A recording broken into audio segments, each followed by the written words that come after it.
জয়গুরু বন্ধুরা, আমার চ্যানেলে বিউটিস কিচেনে আপনাদের সবাইকে স্বাগত। আজকে আমরা আপনাদের রান্না করে দেখাবো সিম পাতুরি। দেখুন এখানে আমি সিম কেটে ধুয়ে বেছে রেখে দিয়েছি।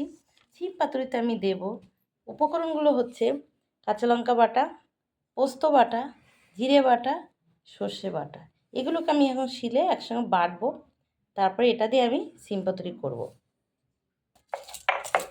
এভাবে বাটবেন, এভাবে বেটে নেবেন বন্ধুরা। সব কিছু বেটে বাটা মশলা রান্না কিন্তু টেস্টি হয়। এভাবে বাটবেন। দেখুন বন্ধুরা, আমি কড়া বসিয়ে দিয়েছি, কড়া গরম হয়ে গেছে। এবার আমি তেল দিয়ে দেবো। তেলটা একটু বেশি লাগবে। তেলটা দিয়ে দেবো তেজপাতা। তেল গরম হয়ে গেছে দেখুন বন্ধুরা, তেজপাতা দিয়েছি আমি জিরে। একটু লাল লাল ভাজা হবে জিরে তেজপাতাটা। দেখুন বন্ধুরা, আমার জিরে তেজপাতা লাল হয়ে গেছে। এবার আমি যে শিম ধুয়ে রেখেছিলাম শিম দিয়ে দেবো। করে নেবো শিমটা। দিয়ে দেবো লবণ, পরিমাণ মতো লবণ দেবেন, একটু মিষ্টি মিষ্টি হবে। দিয়ে দেবো হলুদ। এবার নেড়ে চেড়ে আমি ঢেকে দেবো। এটা শিমটা আগে সিদ্ধ হতে হবে হালকা করে। এবার ঢেকে দেবো। দেখুন বন্ধুরা, আমার শিম কিন্তু সিদ্ধ হয়ে গেছে, একটু ভাজা ভাজা হয়ে গেছে।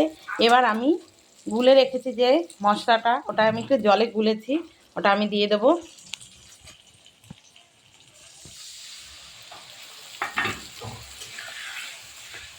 এটাই হচ্ছে সিম পাতুরি। পোস্ত, সর্ষে, জিরে বাটা দিয়ে, লঙ্কা বাটা দিয়ে এটাকে বলে সিম পাতুরি। সিমটা একটু সরুই হয়ে গেছে।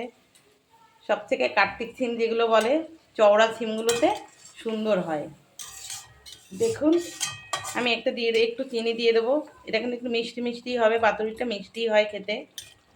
এবার একটু জাল হবে। দেখুন বন্ধুরা, আমি একটু চিনি দিয়ে দেবো, মিষ্টি মিষ্টি হবে, খেতেও ভালো লাগবে। পোস্ত একটু মিষ্টি হয়, তবু আর একটু দিয়ে দিচ্ছি। এবার নেড়ে চেড়ে এই শুকিয়ে আসতে দেখুন।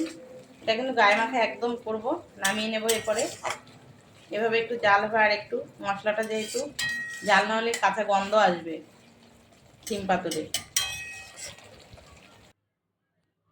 দেখুন বন্ধুরা, আমার কিন্তু সিম পাতুরি হয়ে গেছে, আমি নামিয়ে নিয়েছি। দেখেছেন একদম শুকনো। আমি যে গ্রেভিটা প্রথমে করেছিলাম সেটাকে পুরো একদম সিমের সঙ্গে একদম মানে লেগে গেছে সিমের সঙ্গে, শুকনো শুকনো সুন্দরভাবে।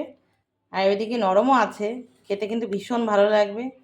তো আপনারা কিন্তু এভাবে একবার সিম পাতুরি করে খেয়ে দেখবেন। খেতে কেমন লাগে, এভাবে করে খেয়ে দেখলে কেমন লাগে আমাকে কমেন্টে জানাবেন।